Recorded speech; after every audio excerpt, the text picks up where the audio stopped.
Eu desejo boa noite a todos. Vamos iniciar aqui a sessão de defesa da dissertação de mestrado do aluno Francisco Miranda Pinheiro Neto, intitulada Análise das implicações para o direito à saúde da jurisprudência do Tribunal de Justiça do Estado do Ceará sobre concessão de órteses, próteses e materiais especiais na saúde suplementar. Agradeço a gentileza de terem aceitado o convite para integrar esta banca dos nossos membros externos convidados, professor Sidney Guerra, Reginaldo, aqui à minha direita, do professor Luciano Timbenetti, que nos acompanha à distância, e o membro interno, né, do PPGD, professor Rômulo Guilherme Leitão. Lá perto da mesa ali, pode então, ou fica ruim? Conforme as regras do programa, o candidato tem 15 e até no máximo 20 minutos improrrogáveis para fazer a apresentação da sua dissertação, e em seguida nós passaremos a palavra aos membros externos inicialmente e depois ao professor da casa, professor Rômulo. Então, professor Luciano, está vendo o slide? Eu tenho os slides aqui comigo. Tá bem. Bom, então para não causar mais nenhum atraso, vamos iniciar. Senhoras e senhores, boa noite. Boa noite, professor Eduardo Rocha Dias, meu orientador. Boa noite, professor Dr. Luciano Benetti Tim, avaliador visitante. Boa noite, professor Dr. Sidney Guerra Reginaldo, avaliador visitante. E boa noite, professor Dr. Rômulo Guilherme Leitão, avaliador visitante. Estamos aqui hoje para submeter à avaliação minha dissertação, análise das implicações para o direito à saúde da jurisprudência do Tribunal de Justiça do Estado do Ceará sobre concessão de OPMS na saúde suplementar. Dissertação essa que apresentei no mestrado em Direito Constitucional do Programa de Pós-Graduação em Direito da Universidade de Fortaleza, na área de concentração em relações privadas. O objetivo desse trabalho é o oferecimento a criação de critérios, uma proposta de critérios para oferecimento de OPMS no setor de saúde suplementar, notadamente para os planos de saúde, que possam servir de baliza, de um norte, para as decisões judiciais. Nesse sentido, iremos apresentar esses critérios em duas situações. Situações nas quais as OPMS tenham registro na Anvisa e não façam parte do rol de procedimentos e eventos da ANS, e situações nas quais elas não tenham registro na Anvisa e não tenham registro no rol de procedimentos da ANS. Para a assunção desse objetivo, apresentar... Não está passando aqui. Desculpe, senhores. Para a assunção desse objetivo, o senhor pode segurar o tempo aí que Não, o relógio não para. O computador travou aqui.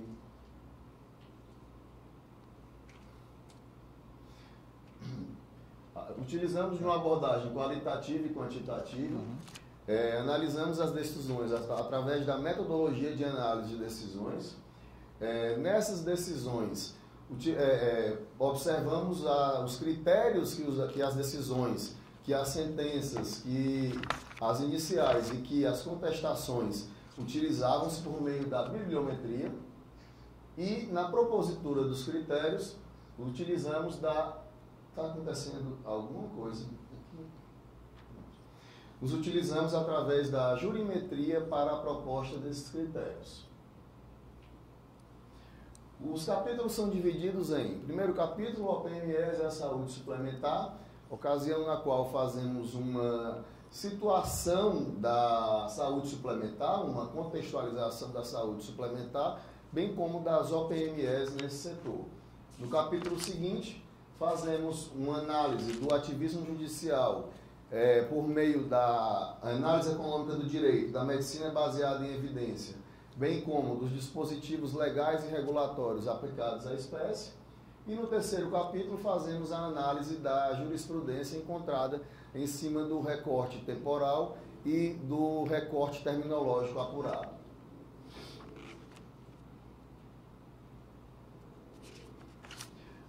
Pode-se dizer que o modelo de planos de saúde, como se conhece hoje, nasceu quando do surgimento do modelo de prestação de saúde previdenciário privatista. Esse modelo surgiu com a Lei Eloy Chaves, através do qual surgiram os IAPs, IAPS, e depois foram transformados nas CAPs. Depois, nos governos militares, surgiram, através da fusão dos CAPs, o INPS, que depois tornou-se o INAMPS. Esse momento todo é chamado também de capitalização da medicina. Vale ressaltar que o plano de saúde hoje em atividade mais antigo é a CACI, que era uma CAPS. Depois, com a Constituição Federal de 1988, nós chegamos ao desenho de prestação de saúde que temos hoje, onde se tem a prestação de saúde pública por meio do SUS, a prestação de saúde complementar, que mistura o setor de saúde público com o setor de saúde privado, e a prestação de saúde suplementar por meio dos planos de saúde ou da prestação de serviço privado de saúde. Marco regulatório dos planos de saúde. Antigamente, antes da Constituição de 1988, os planos de saúde efetivamente já existiam. E eles eram regidos basicamente pelo Código Civil e pelo Código de Defesa do Consumidor, bem como se submetiam em certa demanda aos regulamentos da SUSEP, Superintendência de Seguros Privados. Depois, com a Constituição Federal, infelizmente está coberto ali a parte do slide. Depois, com a Constituição Federal, além de se submeterem aos princípios e diretrizes constitucionais, passaram também, 10 anos depois, a se submeter à Lei 9656 e 12 anos depois aos regulamentos da Agência Nacional de Saúde, deixando de incidir sobre eles quaisquer as regulamentações da SUSEP. OPMS, vamos tratar sobre elas. Aqui nós temos à esquerda uma OPME, na realidade uma prótese, que é considerada até hoje a mais antiga que se tem em história. É uma prótese de dedo egípcia, datada entre 1000 a 600 anos antes de Cristo. E coloco ela em contraponto a uma prótese bastante moderna de pé. O que seriam órteses? Órteses são dispositivos que servem para ajudar um membro que está em degeneração e que não funciona corretamente. O stent, por exemplo, que durante muito tempo se chamava de prótese, a bem da verdade é uma órtese, pois ele não substitui a artéria e a veia, ele ajuda no funcionamento da artéria e da veia. Tem-se ali também uma órtese que está ajudando a recuperação e o funcionamento do húmero, e ali uma órtese para ajudar no movimento da perna. Aqui nós temos exemplos de prótese, uma prótese de perna, uma prótese de mão, uma prótese de joelho e uma prótese peniana inflável. Materiais especiais. A configuração de materiais especiais se trata de quê? Normalmente materiais de ajuntamento, materiais que servem para a aproximação de estruturas, normalmente muito caros, e que não se enquadram na configuração nem de próteses, nem de órteses. Temos aqui ainda diversas imagens de próteses bastante antigas. Merece destaque a imagem de Ambroise Paré, de 1564, as ilustrações também de Gottfried, do século XVI, que ele realmente levou a efeito.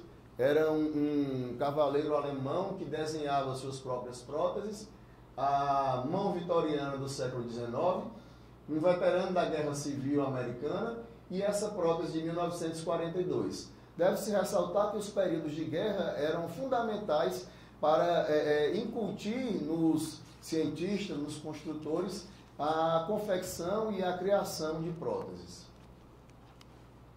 OPMS e o ativismo judicial. A figura do ativismo ali, ela está coberta, mas ela é interessante, pois ela demonstra a deusa da justiça cega e dizendo o seguinte: juiz mandou, é lei. Então a lei está cega, mas como o juiz mandou, deve ser decidido. E temos ali representando a análise econômica do direito, um gráfico econômico com o martelo da lei. É necessário falarmos um pouco sobre o rol de procedimentos e eventos da ANS. Na configuração do rol de procedimentos e eventos da ANS, eles levam em consideração a medicina baseada em evidências. Para a configuração da medicina baseada em evidências, se considera a melhor evidência de pesquisa, as experiências clínicas e os valores do paciente. Levam ainda em consideração a eficácia, a eficiência e a efetividade, analisando o custo, o resultado e o impacto que essa incorporação de tecnologia pode trazer. Nesses impactos, se avalia os impactos também financeiros. Por que os impactos financeiros? Porque esses impactos financeiros irão incidir em cima do consumidor. Não adianta você incorporar todas as tecnologias que surgirem se essa incorporação de tecnologia vai findar por aumentar demasiadamente o preço da mensalidade do plano de saúde. E também trabalham com a retirada do rol de procedimentos e eventos de procedimentos e tecnologias obsoletas. Ocorre que tem existido hoje um fenômeno intrigante. O ativismo judicial e a judicialização da saúde tem causado a seguinte coisa. Como se sabe, o sistema de saúde público é premido pela universalidade no atendimento à saúde. Todavia, já no setor de saúde pública, tem se ordenado ao poder público que ofereça tratamentos, que ofereça remédio, que ofereça próteses, que não estão sequer dentro do rol da Anvisa, que dentro do rol do SUS, dentro dos procedimentos definidos pelo CONITEC e que muitas vezes não estão sequer registrados na Anvisa. E mais, hoje tem se mandado ter essa mesma obrigação para os planos de saúde.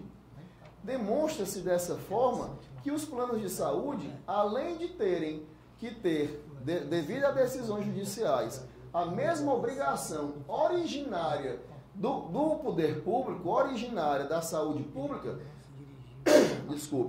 estão tendo ainda a obrigação exacerbada da saúde pública.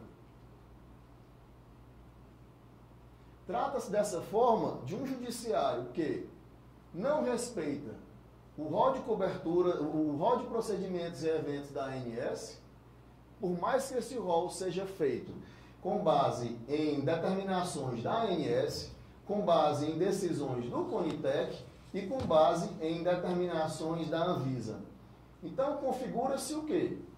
Configura-se uma evidente violação ao princípio da separação de poderes, algo que deve ser combatido, notadamente porque muitas vezes tais decisões emanam de casos individuais e de decisões de magistrados singulares.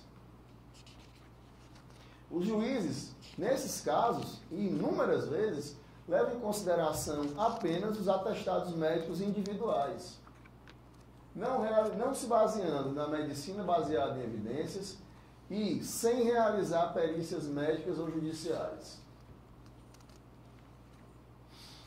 Eles não levam em consideração, em suas decisões, quaisquer dos efeitos sistêmicos. Decidem na microjustiça, aqui ficou coberto, mas é uma abelha e uma colmeia. Eles não levam em consideração, quando decidem na macrojustiça, na microjustiça, os efeitos que ocasionarão na macrojustiça. Simplesmente deixam uma decisão, uma pessoa alegre, sem se preocupar com a coletividade dos usuários do plano de saúde. Não se preocupam com a oferta, com a demanda dos planos, não se preocupam com os efeitos contábeis, não se preocupam com os efeitos econômicos que suas decisões podem trazer quando maximizadas para inúmeras decisões e também não se preocupam com os efeitos regulatórios e com os efeitos do chamado dirigismo contratual a que se submetem as relações de plano de saúde. Tais efeitos não são simplesmente considerados em tais decisões. Os convênios de plano de saúde são, então, afetados por externalidades inesperadas.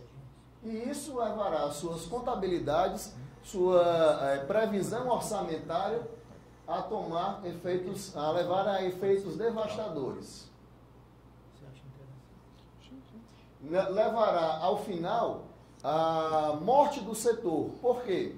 Cada vez mais se diminui a quantidade de planos de saúde, cada vez mais se diminui a quantidade... Cada vez mais se diminui a quantidade de planos de saúde, cada vez mais se diminui a quantidade de usuários de planos de saúde e findará, talvez, se tal situação não for remediada, que os usuários de planos de saúde terminarão se tornando usuários do SUS. Pesquisa jurisprudencial. Na pesquisa jurisprudencial, optamos por fazer um recorte, tanto temporal como terminológico. O recorte temporal de 4 processos mais novos e 4 processos mais antigos foi para analisar se haveria alguma evolução. Infelizmente, não observamos qualquer evolução no posicionamento do tribunal. E a quantidade de processos deveu-se ao quê? Deveu-se à pouca base de processos encontrados no Tribunal de Justiça em cima da terminologia utilizada. Acredita-se que na alimentação do sítio do Tribunal de Justiça, bem como na alimentação dos dados do próprio site de pesquisa, não ocorra uma devida aquilatação dos termos das próprias emendas. Passando.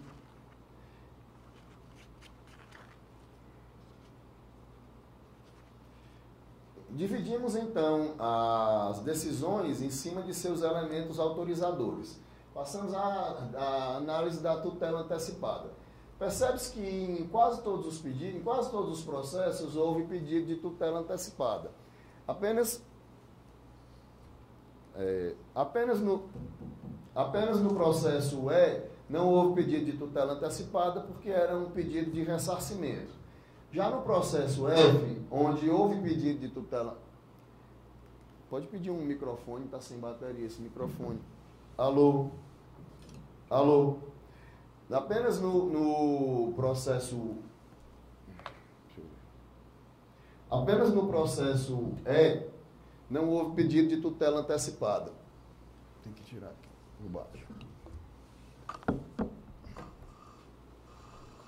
Apenas no processo E não houve pedido de tutela antecipada porque era um pedido de ressarcimento. Já no pedido F, onde houve pedido de tutela antecipada e foi negada, tratou-se do pedido de prótese peniana inflável. A prótese peniana inflável não fazia parte do rol de procedimentos e eventos e, na realidade, havia a prótese peniana semirrígida. O juiz, então, no primeiro grau, não concedeu a tutela antecipada. Quando passamos para o gráfico de dias para manifestação, e nesse caso, voltando aqui, só para ressaltar, não houve agravo de instrumento em nenhum dos casos, nesse caso do processo F, houve agravo retido. Nos dias para manifestação, no caso do processo F, o magistrado demorou 85 dias para a manifestação. Quanto ao dano moral, percebe-se um valor de condenação do dano moral bastante homogêneo, variando entre R$ 7.000 a R$ 10.000, a exceção do processo A, onde houve a condenação em dano moral de R$ 60.000. Nesse processo A, ocorreu a morte da autora. Essa morte da autora foi considerada, em primeiro e segundo grau, foi dado causa a essa morte da autora pelo atraso no fornecimento da OPME. Contudo, não houve realização de perícia judicial para deixar claro que havia uma relação de causa e consequência. Apesar de, em primeiro juízo, ser possível fazer alguma aquilatação de que haveria alguma causa e consequência em tal atraso, seria fundamental para uma decisão judicial que fosse realizada uma perícia judicial. Na utilização do Código Civil, de se observar a insistente utilização de seus termos na contestação. Isso se dava para rebater os pedidos de dano moral, onde as contestações alegavam que se tratava de uma relação eminentemente contratual, pela qual não cabia o pedido de dano moral. E isso fazia muito sentido porque o que era discutido nas ações de dano moral era simplesmente se a negativa de plano de saúde era pela responsabilidade em ré ipsa ou se a responsabilidade precisaria ser comprovada.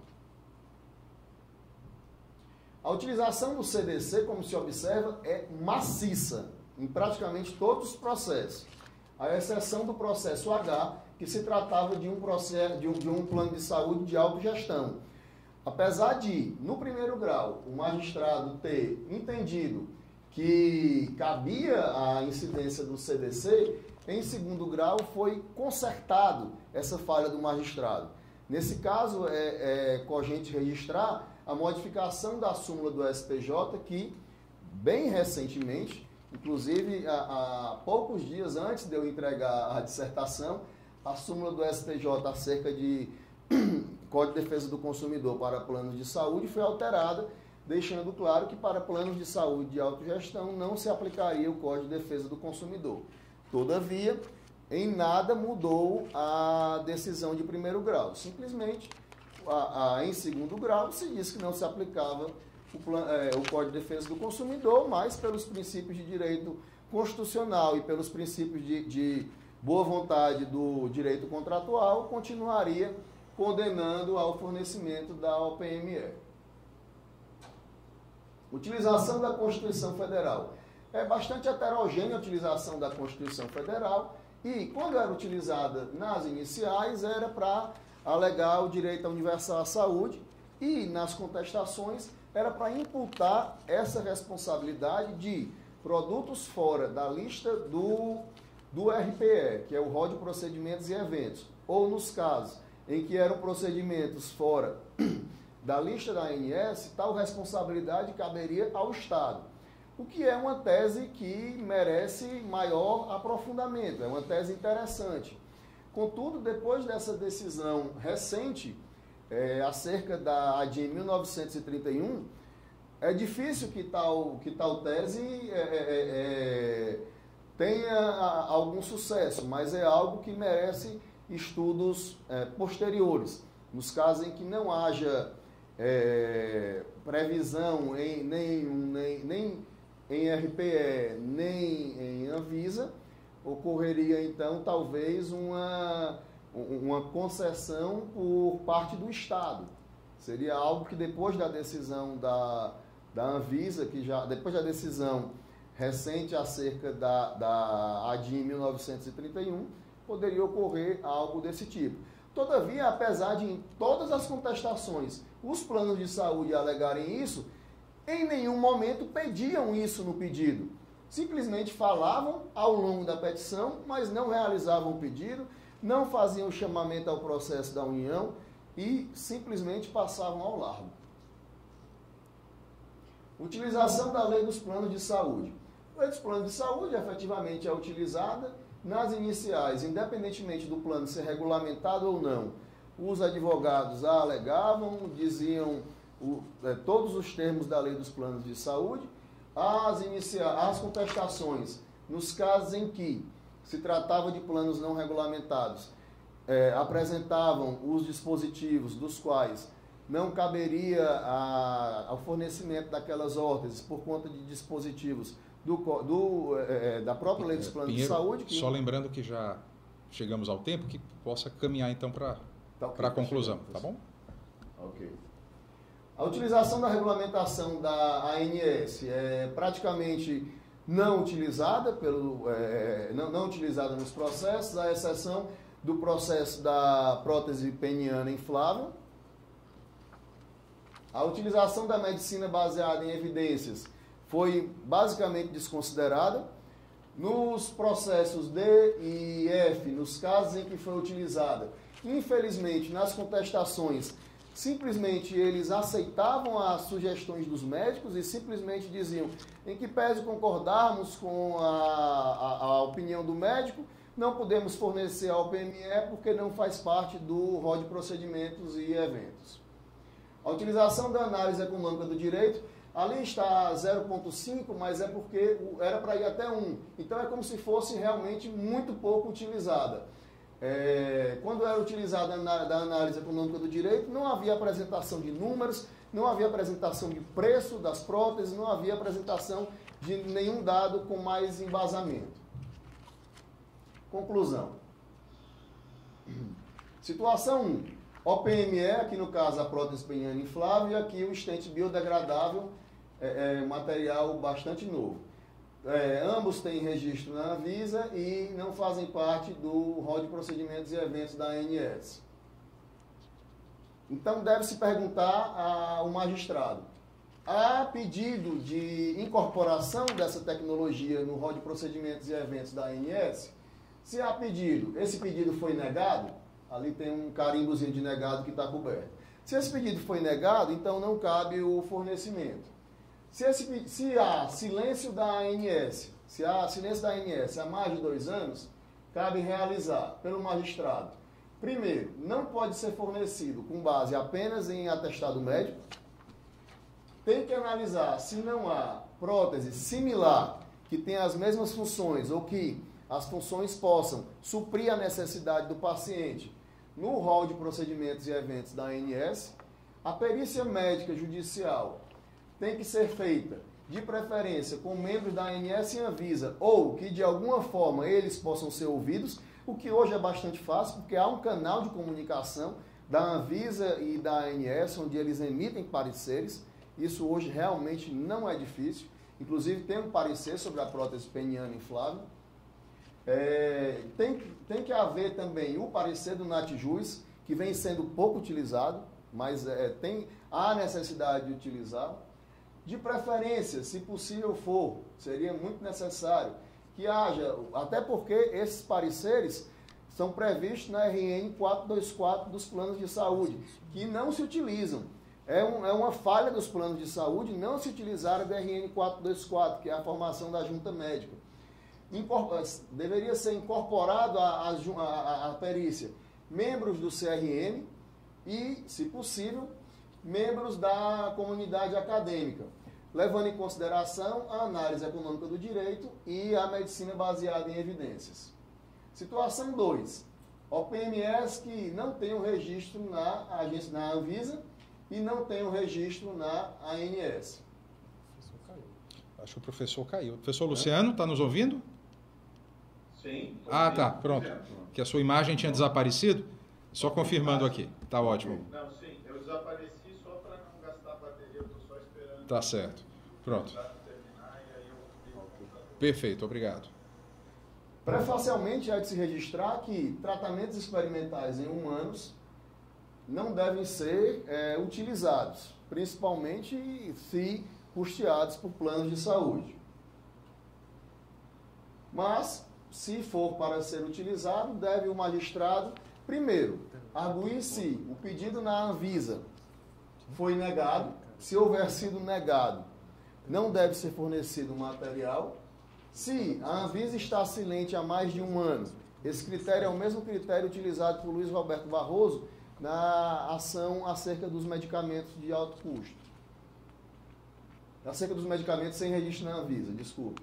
O juiz deve, então, chamar a Anvisa para compor o polo passivo da lide, não se utilizar, não fornecer a OPME com base apenas no atestado médico do médico assistente, procurar, se não há no rol de procedimentos e eventos da ANS alguma prótese similar que cumpra as mesmas funções, realizar a perícia médica judicial com base na medicina baseada em evidências e a análise econômica do direito, e essa perícia, tal como no caso acima, tem que ser baseada, tem que ser lastreada nos mesmos moldes da situação 1.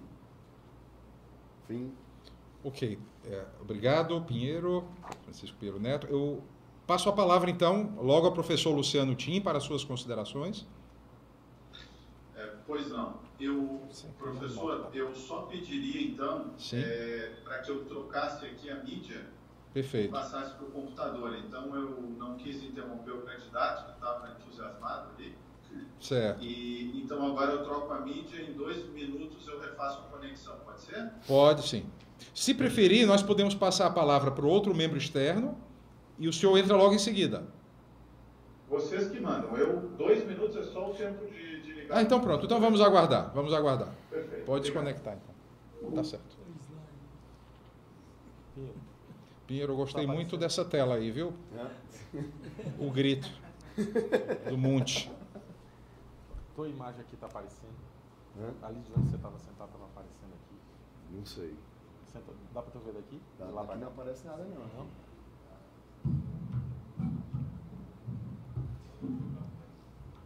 Rapaz, isso aqui Essa tela aí. Foi. Ei, essa tela aí vai ganhar, perder 2 pontos. Pela gracinha. Eu também que ele tá aqui na Iava, né? Ele hoje em dia tá olhando pra plateia. eu nunca tinha visto essa da tela.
Vamos aceitar aí, Pinheiro.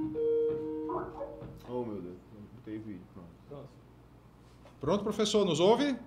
Alô, perfeito. Perfeito. Então a palavra é sua. Certo. Vocês me escutam e me veem? Sim, alto e bom Muito tom. bem. Vou falar mais baixo. Uhum. Bem, boa noite a todos. É uma satisfação muito grande estar participando dessa defesa do candidato Francisco Miranda Pinheiro Neto. Para quem acompanha à distância as pesquisas e o trabalho sobre esse tema da análise das implicações do direito à saúde, e aqui no caso específico da jurisprudência do Tribunal de Justiça do Ceará. Saúdo o professor Eduardo Rocha Dias pela orientação, e a gente sabe o quão longo é o caminho entre o início das pesquisas e a defesa. Saúdo também os professores Sidney Reginaldo e Rômulo Leitão, colegas aí de universidade. Eu vou começar elogiando, a gente sempre fala dos pontos, eu costumo falar de pontos positivos, e depois também alguns pontos que merecem uma reflexão, mas dizendo que não seria um prejuízo, que a meu juízo é um trabalho que atende os requisitos de uma dissertação de mestrado. Então não há aquele suspense que o próprio candidato projeta ali no slide final, no sentido de que não parece que haja aí esse suspense, mas acho que tenho certeza que estão cumpridos os requisitos, mas a gente está aqui muito mais para contribuir. Perfeito. Acho que é uma parte, acho que vou começar do início. Acho que tenho dúvida se é um trabalho de análise econômica do direito. Eu acredito que seja, sim, um trabalho jurídico com uma pesquisa no final, mas não é porque há uma pesquisa no final empírica que a estatística, como o pessoal tem chamado de jurimetria, necessariamente é um trabalho de análise econômica do direito. Acho que teria, se fosse um trabalho de análise econômica do direito, nós teríamos que ter uma hipótese de uma das escolas da teoria da análise econômica do direito e depois a confirmação no final ou não com a pesquisa empírica. E, na verdade, o trabalho começa com um histórico, ele situa o âmbito da discussão. As hipóteses para o problema gerado nesse plano de saúde são judicialização da saúde, não é propriamente, eu acho, um tema que a gente pode discutir, enfim, de análise econômica do direito, é mais, como o próprio candidato diz, uma realidade. A análise econômica vai trazer algumas hipóteses para essa judicialização, mas não que discutir isso seja um trabalho de análise econômica. O ativismo também é uma explicação, mas está muito mais no campo do direito constitucional, enfim, do que propriamente da análise econômica. Claro, a análise econômica vai também ter hipóteses e vai ter consequências. E o dirigismo contratual é mais no âmbito da teoria contratual do que de análise econômica. Então, a meu juízo, para ser uma análise econômica do direito, teria que ter uma hipótese de, por exemplo, tem muito processo porque as custas são baixas, ou tem muito processo porque o processo demora e não há incentivo para os planos cumprirem o contrato. Enfim, mas isso, a meu juízo, não prejudica, porque nem sequer acho que não precisa necessariamente, evidente, ser um trabalho de análise econômica do direito. Eu só trago sei do gosto do candidato pelo tema, mas até não está no título e talvez não sei se precisasse necessariamente estar no desenvolvimento de algum dos capítulos. A segunda parte, que trata ali sobre as OPMEs e o ativismo, de novo, aí começa falando de análise econômica, mas acho que ponderar as consequências é uma reflexão de análise econômica do direito, mas eu tenho discutido muito com o pessoal da filosofia do direito para dizer que, quando eu levo as consequências em conta, não é necessariamente análise econômica do direito. Tem filósofos que são consequencialistas. Mas, enfim, tudo isso para dizer que o meu ponto principal é que o trabalho é bom, mas não sei se ele é um trabalho de análise econômica do direito. E sem prejuízo de cumprir, como eu disse, todos os requisitos. As explicações que são dadas, e aí item por item, a questão do judiciário não cumprir primeiro a lei estrita, depois a regulação da ANS, depois os contratos, e que isso viola a separação dos poderes, com tudo isso eu concordo, deixando claro. Eu acho que isso pode ser dito sem necessariamente recorrer à análise econômica do direito, que nessa temática de plano de saúde, a verdade é que sempre gera uma certa resistência, porque, embora a gente já tenha caminhado bastante no Brasil, ainda quando se fala análise econômica do direito, ainda causa alguns frissons, porque o pessoal estuda análise econômica do direito pelo Posner da década de 70, sendo que ele já mudou de opinião, e tem outras escolas de análise econômica. Então tem sempre enfim, definir onde que a gente está do ponto de vista de escolas livres. A questão da medicina baseada em evidências é fundamental, e que o Conselho de Justiça tem se preocupado. Para mim é um tema fundamental, mas não necessariamente é um tema de análise econômica do direito também. E finalmente a pesquisa de campo, me parece que ela ela explicita o problema de que o candidato chama de ativismo judicial, porque, pelo visto aqui, pelo levantamento dos juízes, embora tenha achado o número de casos pequeno, né, porque o volume de casos de discussão de plano de saúde no Brasil é absurdo. Se fosse um trabalho de análise econômica, se fossem só 8 casos sobre isso, não haveria um grande prejuízo econômico aos planos, né? Mas me parece que desses 8 casos, os juízes e desembargadores se valem dos famosos princípios, né? E alguns professores até têm chamado isso, pouco provocativamente, de farra principiológica. Se soltam os princípios e com isso se decide basicamente qualquer coisa, mesmo contra texto legal. E a aplicação da lei e da regulação é um problema grave, realmente, né? Porque, teoricamente, a agência reguladora, no caso a ANS, teria os elementos para regular melhor.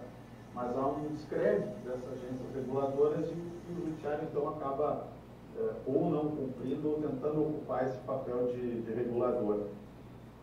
E eu até, Francisco, eu não diria que o juiz considerar o contrato ou não cumprir o que a agência reguladora define, eu não chamaria de microjustiça até, né? Não cumprir contrato, eu não sei se está fazendo justiça, pelo menos comutativa. Então, digamos assim, fazendo uma conclusão da minha vocação. Primeiro, me parece que o trabalho é importante, toca num tema fundamental. Segundo, eu saúdo pela escolha do tema, pela pesquisa aqui, que foi feita em cima da jurisprudência. Me chamou a atenção um número pequeno de casos, pelo que eu li aqui, o candidato selecionou a base Jus Brasil, mas fico em dúvida se não teriam outras formas de buscar isso, ou até escolhendo uma ou duas operadoras para ver como é que, pelo nome, enfim, porque me chamou a atenção o relativo baixo número de casos envolvendo esse tema, isso que eu queria ouvir o candidato. E aí, a minha provocação é que se eu fosse fazer uma análise econômica, será que isso seria um problema, então, esse baixo número de casos e relativo baixo custo? Talvez a solução seja não ser um trabalho de análise econômica, ser um trabalho que tenha jurimetria, e o pessoal da jurimetria, o professor Marcelo Guedes, que estava aqui, ele luta bastante para que a jurimetria não seja considerada análise econômica do direito, e sim o uso da estatística para pesquisa jurídica. E se fosse, vamos dizer assim, para um trabalho de análise econômica do direito, eu tenderia a substituir aquele capítulo introdutório, que é um pouco longo, por algumas premissas conceituais da análise econômica, do que ela é, das escolas, enfim, da análise econômica dos contratos, que efetivamente aparece assim, mas se fosse o caso de optar por essa via, que eu não acho necessário, volto a dizer, acho que, volto a dizer que o trabalho preenche os requisitos, ele está dentro, talvez eu apenas, no capítulo ali, item 2.1, eu não sei se eu chamaria de análise econômica do direito. E nem o item 2.5, que é a medicina por evidências, que acho que a medicina tem usado isso, eu tenho conversado com os médicos, né? Os médicos também usam estatística, está cada vez mais difícil não trabalhar com estatística. E ela nos ajuda a mensurar consequências, inclusive, né? E depois a análise quantitativa e a meu juízo também e aí eu queria ouvir um pouco o candidato nesse sentido, ou seja, essa pesquisa quantitativa, ela confirma as hipóteses de que os juízes eles não têm deferência ao órgão regulador, que eles são ativistas. Como é que nós vamos, se ele está citando o Código de Defesa do Consumidor, será que ele é um ativista? são as minhas provocações iniciais aí para o nosso debate. Professor, muito boa noite. Mas, Pinheiro, permita-me passar a palavra logo ao professor Sidney e Perfeito. você, ao final, responde em bloco Ok, professor. os questionamentos. Você anotou todos? Anotei. Eu vou virar a câmera aqui para que o professor Luciano Tim possa nos ver e passo a palavra ao professor Sidney Guerra Reginaldo. Boa noite a todos. Para mim é uma grande satisfação estar participando desse momento. Mas, só um instante, o professor Luciano tinha concluído já, né? Tinha concluído. Ah, então tá certo, tudo bem. Desculpe que eu não perguntei. Vou passar então para o professor Sidney. Estava dizendo, um momento ímpar, né? De participar desse nervosismo, de todo esse sofrimento, porque para alguns alunos que estão aqui, muito sofrimento. Anteriormente estava conversando, vi a hora de fazer o depósito, se aliviou do depósito, essas conversas para parabenizar. Também ofensivo ao professor Eduardo Dias pela orientação, uma grande satisfação estar revendo e estar presente também na companhia do professor Romo, meu amigo, e também saudar o professor Luciano aí, que estamos falando via website, web-mail, né? Bom, o professor Luciano tocou em alguns aspectos que realmente falar na questão da análise da econômica do direito, né? E primeiro, eu vou fazer algumas considerações de ordem talvez formal, que é no título, né? Achei bastante interessante o título, porque um aspecto aí meu mesmo particular é que o pessoal do direito tem feito muito título com título e subtítulo, colocando 2 pontos, não sei o quê, 2 pontos. Você pega uma revista jurídica, 2 pontos, até confunde determinados leitores. Então, o título correto é bem interessante. Eu acho, outro aspecto formal, que o resumo deveria ter vindo antes do sumário. Tenho a impressão que o resumo vem antes do sumário. É bom tomar cuidado nisso para colocar essa formatação do próprio resumo. Se abre o resumo, evitando uma coisa que eu acho interessante, professor Eduardo, professor Romo, professor Luciano, os trabalhos que eu tenho participado, e hoje parece que na terceira banca de monografia, este trabalho, nós temos o costume de falar, o resumo vai ser esse trabalho, e você traz uma coisa diferente. Você já abre o resumo dizendo a Constituição Federal, já dá o leitor, para ele, já introduz o leitor no próprio seu trabalho. Quero elogiar também a questão da metodologia, né? Eu tenho visto trabalhos no direito que, não só no plano geral, que a metodologia tem arranhado um pouco, está todo mundo colocando metodologia bibliográfica e vai colocando como se tudo fosse a mesma coisa. Você utiliza da bibliometria, que é um estudo, uma metodologia bem interessante, é interessante trazer esse método também. Apenas fazer só um dado, professor Eduardo, me permitir, quando você abre o primeiro capítulo, você sai citando muito autores, primeiro parágrafo, autores, e às vezes tudo bem que tem uma parte histórica, a gente não fica sem ouvir você. Então, na primeira página do primeiro capítulo, aqui, ele vai citando autores, e falta ouvir um pouco. Depois, lá na frente, você não repete isso. É bastante interessante. Por quê? Porque na bibliometria você tem que fazer esse vínculo dos autores, mesmo que sejam autores de conceito, de formação, lá com a sua conclusão. Isso é um dado que tem que ficar bastante delineado.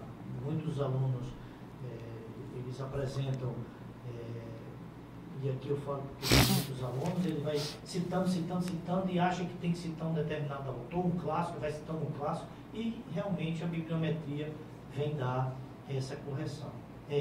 O banco de dados é um banco interessante, você utiliza a metodologia de análise de decisões, realmente tem que ser feito dessa maneira. muitos alunos nas dissertações e tese de doutorado vem citando jurisprudência, mas não faz nenhuma análise de confronto de decisões.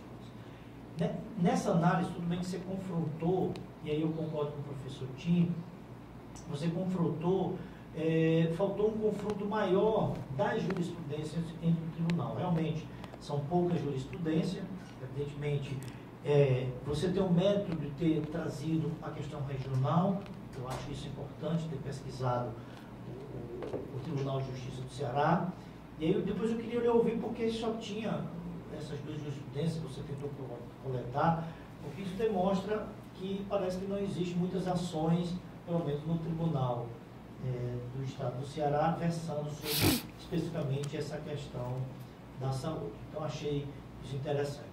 Reforço e ratifico o que o professor Tim falou e talvez seja mais próximo da análise do critical legal, que aí você poderia ter dado uma passão do que propriamente na análise econômica do direito. A percepção que eu vejo no seu trabalho é que ele traz essa questão da critical legal, não necessariamente, aí eu concordo aí com o professor Tim, na questão da análise econômica no direito. Faltou uns dados para, digamos assim, enquadrar a questão da análise econômica do direito.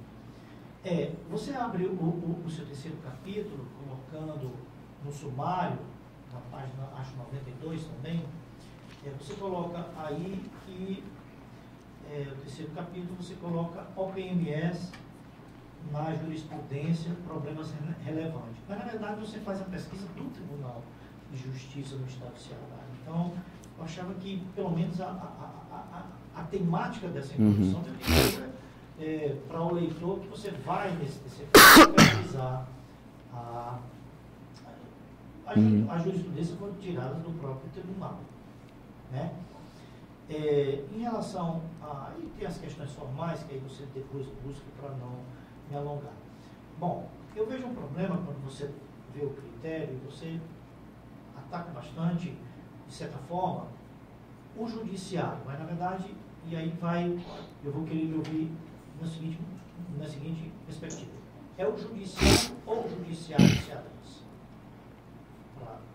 Para você delinear muito. Você fala que as decisões do judiciário, aquela coisa que você mostrou no slide, fala no seu trabalho, mas especificamente, os critérios que você colocou foram obtidos dessas decisões, do banco de dados que você formatou do próprio Tribunal de Justiça do Ceará, para você chegar nesse critério, ou você pegou, como você fala no segundo capítulo, você pegou uma base, digamos assim, uma base legal, juntou com as decisões do Tribunal de Justiça do Ceará para chegar à formatação do seu critério. Eu gostaria muito de ouvir como foi o elenco desse critério, se foi fazendo essa junção ou somente do banco de dados coletados do Tribunal de Justiça do Ceará. O que me chama a atenção no seu trabalho é uma parte que você diz que a Anvisa tem que compor o polo da LID. Acho que esse fator da Anvisa compor o polo da LID tem que ter um fundamento muito legal, muito mais forte, porque não é só, talvez, no meu entendimento, o próprio judiciário precisa respeitar algum contrato da Anvisa, alguma coisa nesse sentido, que a Anvisa vai compor o polo. E se vai compor o polo, em que modalidades você entende que vai compor o polo? A Anvisa, que parte? E você trazer uma agência reguladora, uma agência dessa para compor o polo da LID em todas as situações, você vai gerar mudança de competência. Mudança de competência, isso que eu ia falar, a questão da competência pode retardar o próprio processo, como é que fica a questão, mesmo da própria competência da Anvisa com o polo, em segundo lugar, qual é a competência do próprio julgado? Eu queria lhe ouvir sobre isso. Na folha 38, para encerrar, você trata assim, e ainda pior, quando se trata da OPMS importada, violação do princípio... Qual folha, professor? Folha 138. A violação ao princípio da separação dos poderes das duas autarquias, né? Você fala ANS e Anvisa. Constata-se evidente falta de expertise do Poder Judiciário em tomada de decisões. Ok. A gente tem que respeitar, eu acho interessante respeitar o seu funcionamento, falta de expertise do judiciário. Mas está faltando expertise do judiciário em que sentido? O que está faltando? É o juiz que não tem competência de julgar, a SMEC, estou trazendo aqui a SMEC, porque o que está faltando de expertise? Falta leitura, falta alguma coisa que está faltando. Porque você diz aqui que a falta de expertise nessa tomada do judiciário, e aí eu também evoco as questões anteriores. É do judiciário cearense, especificamente, quando se fala, ou do judiciário brasileiro de uma forma geral. Assim, eu gostaria de ouvir também isso aí. E qual seria a solução da falta de expertise? Uma atualização, do próprio juiz, alguma coisa, porque você ainda bota onde ainda que imbuído dos mais nobres princípios em juízos verdadeiramente prejudiciais. Aí eu queria que você tomasse essa explicação do que de fato você, tanto no caso concreto, tanto coletivo como individual e tal, e aí eu queria lhe ouvir em relação a isso. Eu acho um ponto fundamental do seu aspecto de conclusão. Acho que, como eu participei, segundo o professor Rômulo, da sua qualificação, em muitos aspectos foi debatida a sua qualificação, realmente foi uma qualificação, porque houve mudança, a gente debateu bastante, inclusive, na questão do salário. Acho que, de certa forma, você cumpriu o que foi feito na qualificação, e eu gostaria de ouvir você para formatar bem o entendimento que eu achei o seu trabalho vai deixar esse legado. Realmente precisa de um aprimoramento num doutorado, eu entendo isso, uma pesquisa mais aprofundada, até mesmo porque você saiu do que o que mais nos direitos se escreve, que são dissertações em tese conceitual. A gente precisa no direito sair um pouquinho dessa coisa conceitual, porque muito do conceitual que se fala, se você for pegar, está muito defendido em outros idiomas e tal. Então, você ter saído do conceitual já foi muito interessante o seu trabalho, isso aí é um grande momento do seu trabalho. Então, são essas minhas considerações. Não faço crítica, porque criticar é uma coisa muito fácil, apontar o dedo é uma coisa muito fácil. Então, é só essas minhas considerações que eu gostaria de ouvir esses questionamentos. Muito bem, obrigado, professor Sidney. Então, passo a palavra ao terceiro membro da banca, além de mim, que é o professor Rômulo Leitão, para as suas considerações, e em seguida o candidato terá a oportunidade de se pronunciar, né, sobre as observações até aqui feitas.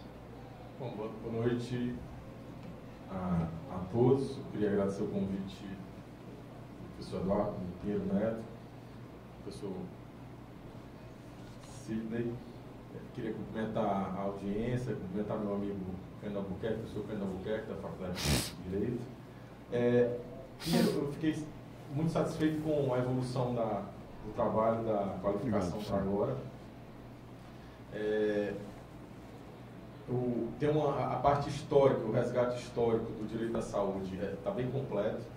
Eu acho que você poderia até dedicar mais alguma coisa à 8ª Conferência Nacional de Saúde, que foi a base da lei do SUS e a base das modificações da Constituição de 88, que culminou com o artigo 196 da Constituição, que trata o direito à saúde como dever do Estado, direito de todos, mediante políticas públicas, sociais, né?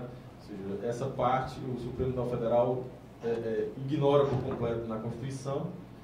E aqui eu queria fazer só uma ponderação. Não é que eu vá responder por ele, mas eu já estava pensando em falar da ponderação do professor Sidney. O ministro Celso de Mello, lá no Supremo Tribunal Federal, ele basicamente definiu algumas posturas de toda a magistratura brasileira em alguns julgados. Eu andei fazendo algumas pesquisas, tem alguns trabalhos escritos sobre isso.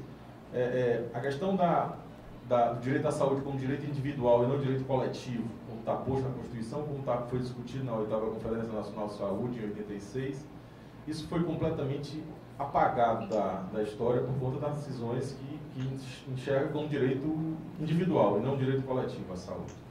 A questão da solidariedade entre os três entes na judicialização da saúde na perspectiva pública, não da saúde complementar. Essa solidariedade dos três entes. Vários precedentes que hoje os juízes referem-se, citam nas suas decisões cegamente, vem dessa época. Vem desses julgados do Supremo Tribunal Federal, que hoje em dia está se tornando clichê falar mal do Supremo, então eu vou só fazer essa menção sobre o Supremo. O trabalho é voltado para a saúde suplementar. Eu tenho uma vivência na outra ponta do problema, que a gente conversou várias vezes lá na cadeira, mas tem alguns aspectos aqui que eu acho que são comuns a ambos. Uma coisa que você destacou aqui, essa diferença entre ativismo e judicialização, que a judicialização é estrutural e o ativismo é comportamental. O ministro Barroso, aquela passagem dele, ele aprimorou o que ele falava sobre isso. Ele falava, há pouco tempo atrás, ele colocava os dois no mesmo patamar, judicialização e ativismo seria a mesma coisa. O Lênin Streck tem um trabalho que faz uma diferenciação bem clara sobre esses dois termos. Você faz essa diferenciação. Agora, uma questão que você coloca aqui, dois ministros do Supremo que você cita, o Fachin e o Barroso, eu considero os dois mais ativistas lá do Supremo. Então, se você citou esses dois ministros como avanço em algumas decisões, você não tem muita esperança com esses ministros para avançar no sentido de diminuir a judicialização na área da saúde complementar, porque eles são ativistas, realmente, ativistas do ponto de vista de colocar a sua posição acima da posição da Constituição, de impor moralidade ou princípios, ou aquela farra de princípios que o professor Luciano, muito bem, eu me esqueci de cumprimentar o professor Luciano, desculpa, eu esperei complementar o que eu estava falando. Na hora, me passou aqui, desculpa, eu queria cumprimentá-lo também, é um prazer estar nessa banca com o senhor. Não tem esperança, eu não vejo muita esperança de mudar entendimento jurisprudencial a partir de Fachin e Barroso. Não entendo que seja possível, apesar da composição ser mais ampla, mas a tendência é esse ativismo se exacerbar e uma questão de substituição de juízos da Constituição por juízos morais está bem claro hoje em dia, e a aplicação de princípio, até hoje eu não sei o que diabo é desarrazoado. A pessoa diz, não, é desarrazoado. O que é desarrazoado? Utiliza esse princípio todo dia em decisões que têm grande repercussão a partir de aplicações bem etéreas, né? E a Constituição meio de lado. Mas, para frente. O questionamento que eu queria que você manifestasse, o ponto que eu queria que você manifestasse, eu já fiz a crítica, que eu acho que nem precisa. Se você quiser falar sobre essa questão, ministro Barroso e ministro Fachin, você pode falar, se você tem esperança que mude alguma coisa a partir daquele posicionamento, eu não tenho. E outro é aqui na página 86, que você fala em sumular. Na página 86 você fala, eu marquei aqui, aplicação da doutrina, o ativismo judicial, é o segundo parágrafo, o ativismo judicial e o controle concentrado de personalidade permitem desarranjos objetivos que, sem um entendimento sumulado acerca do modus operandi de interpretação das decisões de agências reguladoras, talvez não alteraria o Código Judicial. Eu me pergunto se... O meu está na outra página. 86, segundo parágrafo. O meu está na outra página. Bom, você fala da aplicação da doutrina Chevron. Ah, tá aqui, tá certo, tá certo. É no segundo parágrafo. Certo. O questionamento que eu faço, você acha que precisa sumular entendimento nesse sentido? Porque já tem não vai piorar ainda mais a sumular esse entendimento? Não vai impedir mais ainda a questão da modificação de paradigmas? Eu pergunto isso porque existe, eu não tenho visto nenhuma discussão relevante nessa área no sentido de mudar alguma coisa, no sentido de buscar uma autocontenção do Poder Judiciário, ou no sentido de discutir teses do Supremo Tribunal Federal, ou responsabilidades, ou a questão do contrato que você fala bem claramente, ou seja, o contrato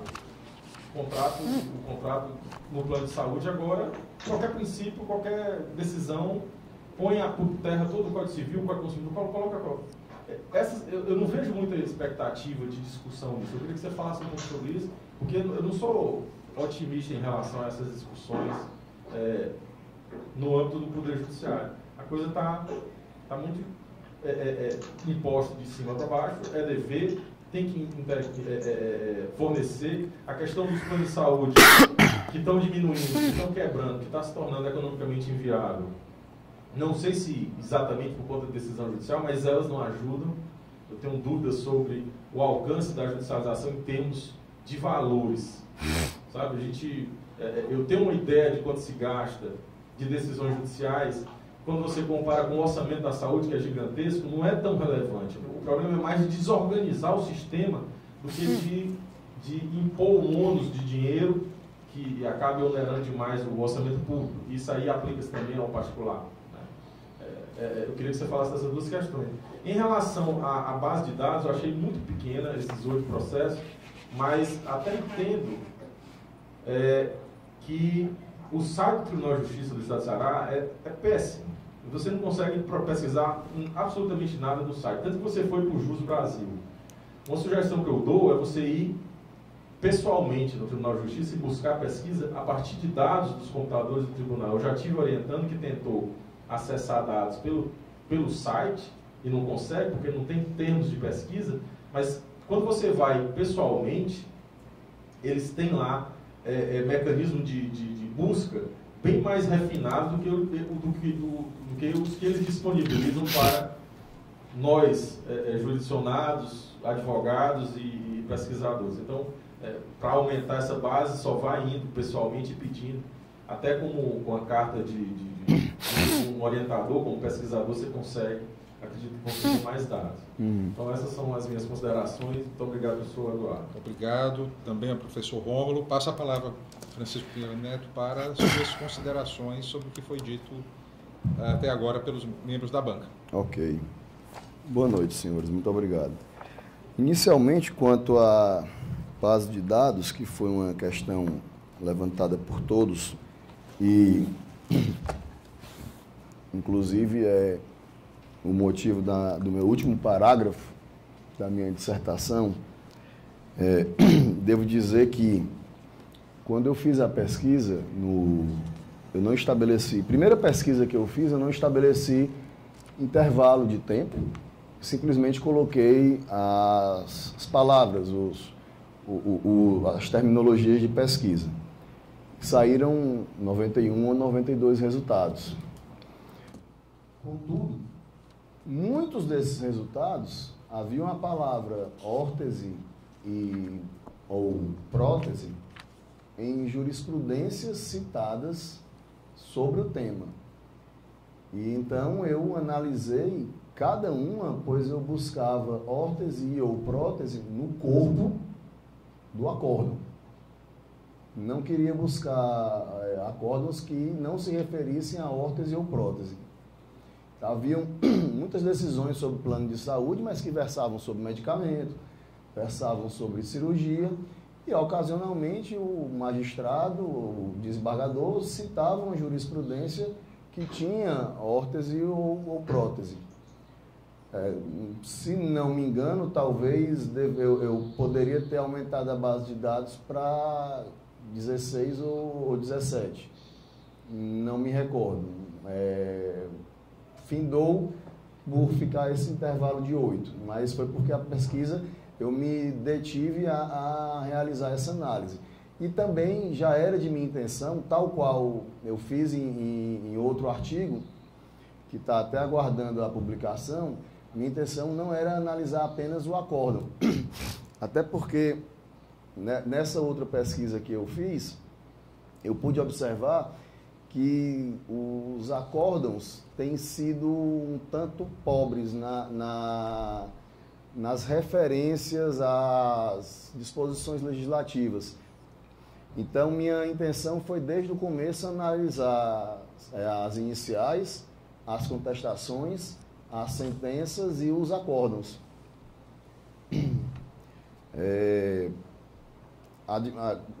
Não me lembro se foi o professor Sidney que perguntou, acho que foi, sim, o professor Sidney perguntou, se também havia na minha base de dados, se para fazer o meu convencimento, se eu também tinha diversas decisões de outros locais. Efetivamente, para fazer esse convencimento, até porque a minha área de atuação na advocacia é nesse setor, nós já temos uma vivência grande e já conhecíamos decisões de diversos outros tribunais que vão nessa mesma toada, vão realmente nesse mesmo sentido.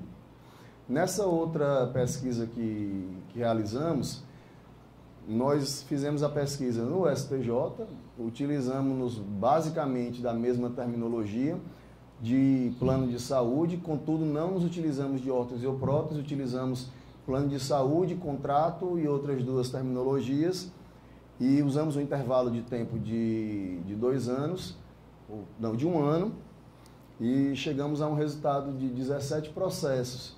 E, via de regra, o resultado dos processos em primeiro e em segundo grau era mais ou menos nesse sentido.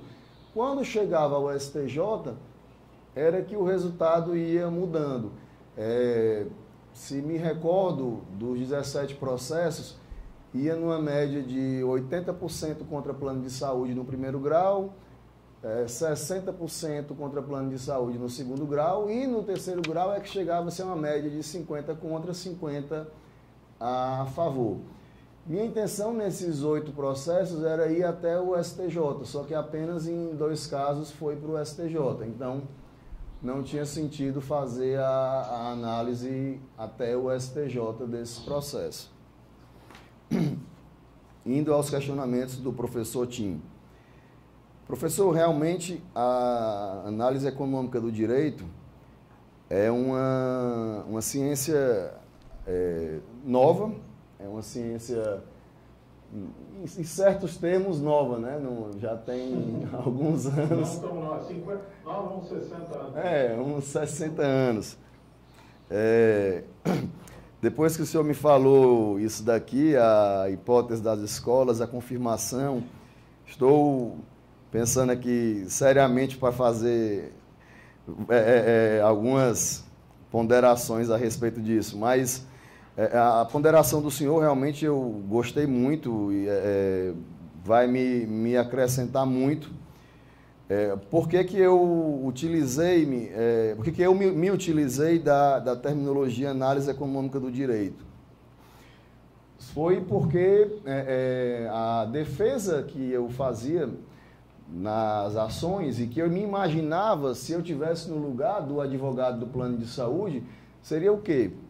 Seria me utilizar de dados financeiros da contabilidade do plano de saúde, me utilizar de dados do custo de determinada prótese ou órtese, buscar dados junto à Organização Mundial de Saúde ou Ministério da Saúde, de quantas pessoas poderiam precisar de determinada prótese ou órtese e apresentar junto ao judiciário o quanto que aquele determinado caso, se fosse transformado da microjustiça para a macrojustiça, o quanto aquela decisão poderia causar de dano ao determinado plano de saúde. Inclusive, já depois de eu ter apresentado, de eu ter feito o depósito da defesa, eu fui realizar uma sustentação oral no Tribunal de Justiça do Ceará e um colega, advogado de um plano de saúde aqui do Ceará, ele fez uma defesa num caso em que uma paciente estava recebendo um remédio que custava R$2 milhões por mês. E existe um estudo, salvo engano, do Ministério da Saúde, que no Ceará provavelmente devam ter 25 pessoas portadoras dessa doença.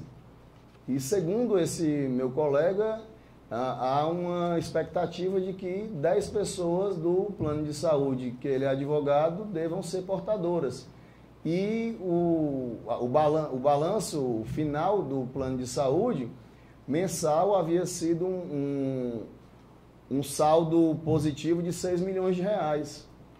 Então, se todas essas pessoas fossem para elas concedido esse direito, o plano de saúde ia entrar no vermelho, não ia ter condições de suprir esses efeitos.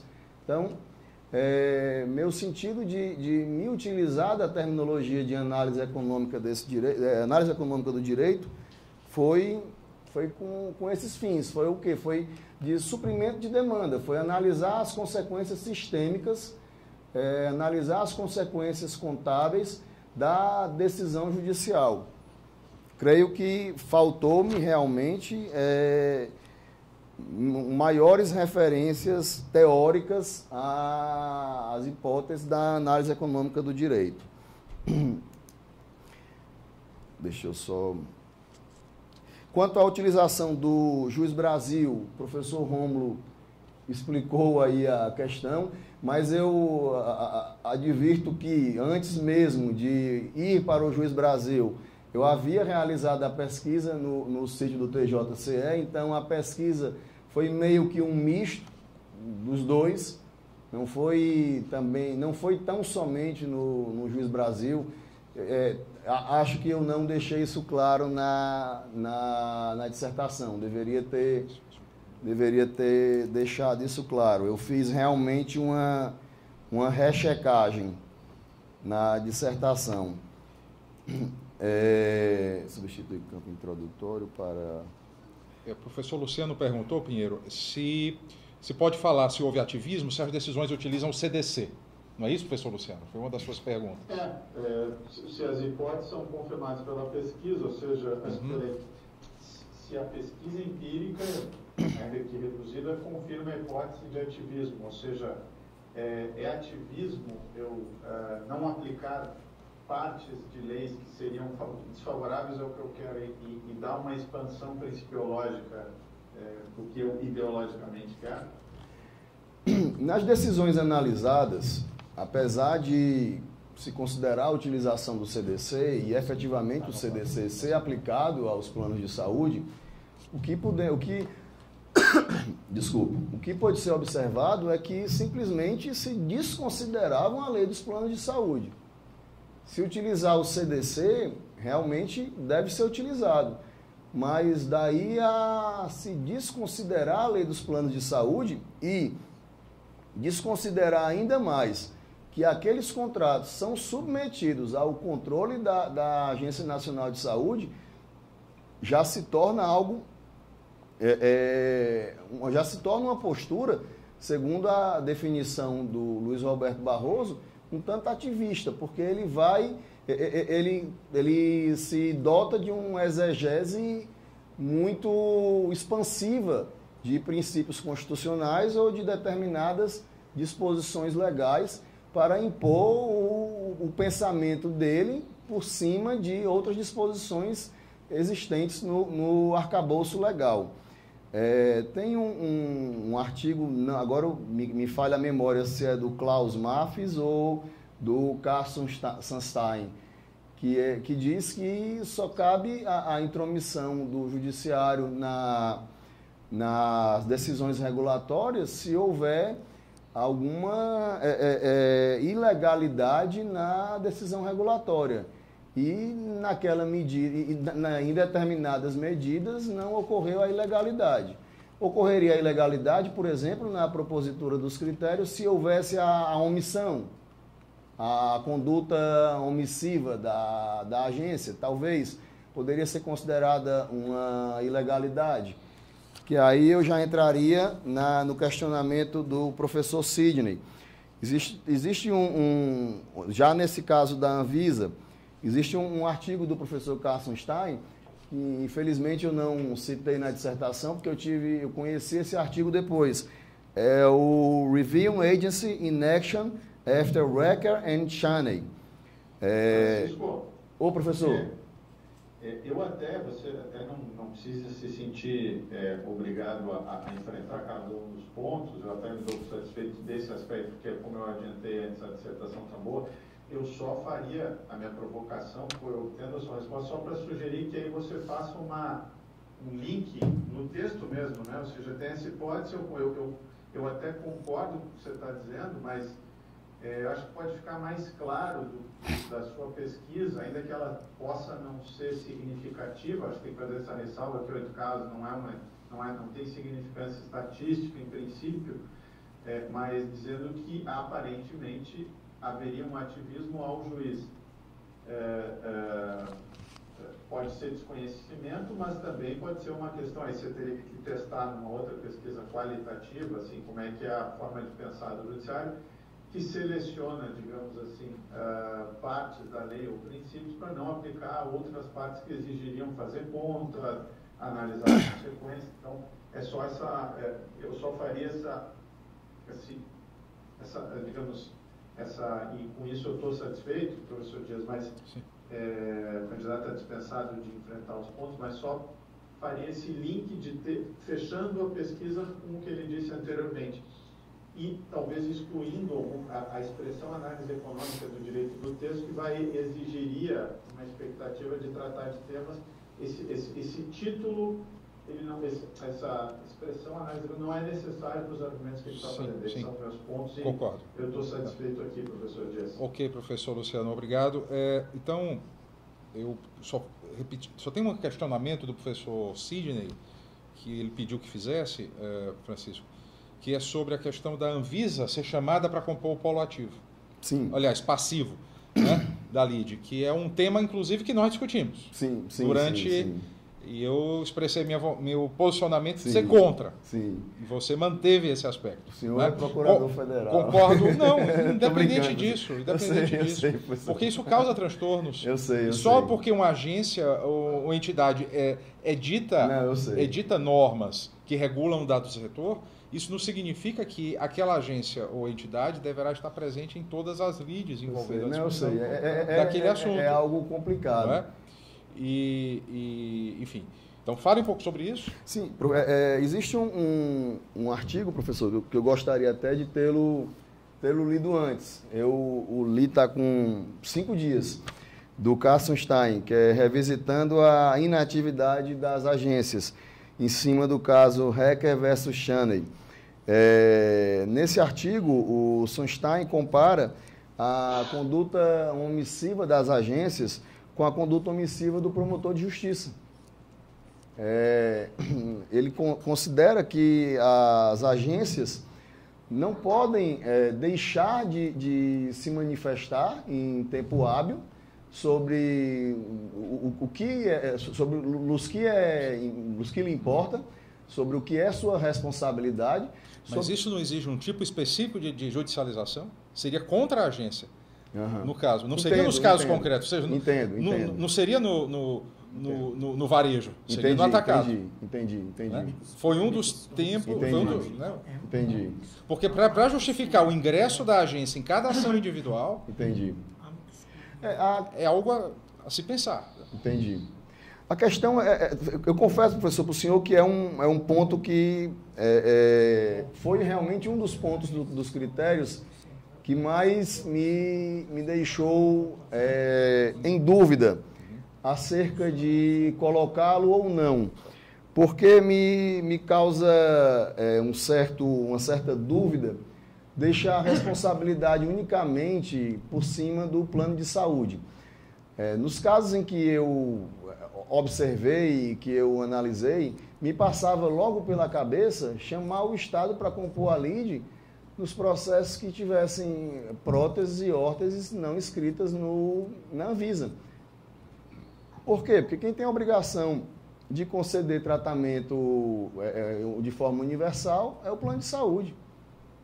O Estado, né? Desculpa, é o Estado, ato falho. Quem tem a obrigação de conceder tratamentos fora do rol de procedimentos e eventos é o Estado.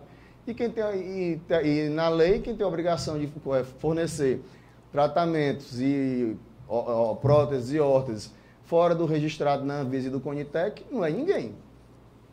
Mas, quando a Justiça manda, como pode o plano de saúde ser obrigado a fornecer, inclusive, aquilo que o poder público já está sendo obrigado a fornecer de modo exaustivo? Mas tem a questão também da dívida que os planos de saúde têm com o Estado em relação aos pacientes que têm plano de saúde e são atendidos pelo Estado. É uma dívida bilionária que não está resolvida também, desse passivo aí. Só que aí essa dívida deveria entrar os itens que estão previstos no rol de procedimentos e eventos. Mas a forma de questionar a ação ou omissão da agência seria em outra sede, não, Francisco? É isso que a gente gostaria de colocar, então, para se questionar. Enfim, é um tema em que nós não estávamos de acordo e que aflorou aqui eu confesso para o senhor, professor, que é algo realmente muito...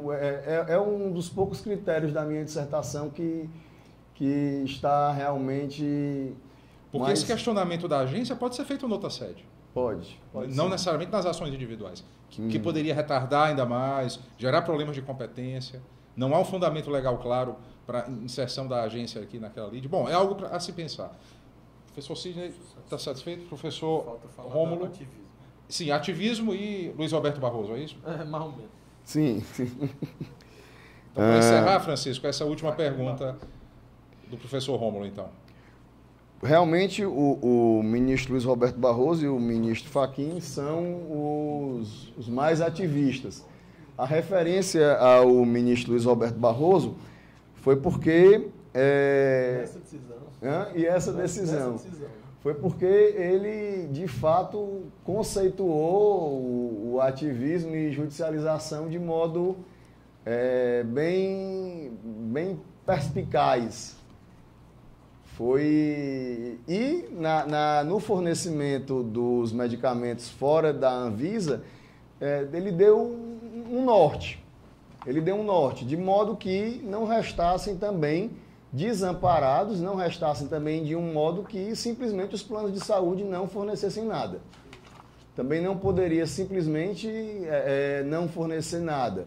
Foi pensando em porque não se pode pensar também que simplesmente o plano de saúde não vai fornecer nada, numa espécie de mutualismo, e do outro lado, o plano de saúde tem que fornecer tudo em cima dos critérios constitucionais, em cima do princípio da dignidade humana e do direito à saúde, ele vai fornecer tudo. Então, quando essa decisão saiu, ela me inspirou a realizar essa formatação desses critérios. Para se ter uma ideia, houve uma decisão recente do Supremo Tribunal Federal, há poucos dias, não sei se foi o caso, envolvendo a prescrição das ações, envolvendo atos de improbidade, em que o ministro Barroso teria falado de 3 critérios que ele busca seguir nas decisões dele. Um é respeitar os limites semânticos do texto, que é algo que ele quase nunca faz. O segundo é concretizar direitos fundamentais. E a decisão não envolvia, ele não falou em nenhum direito fundamental.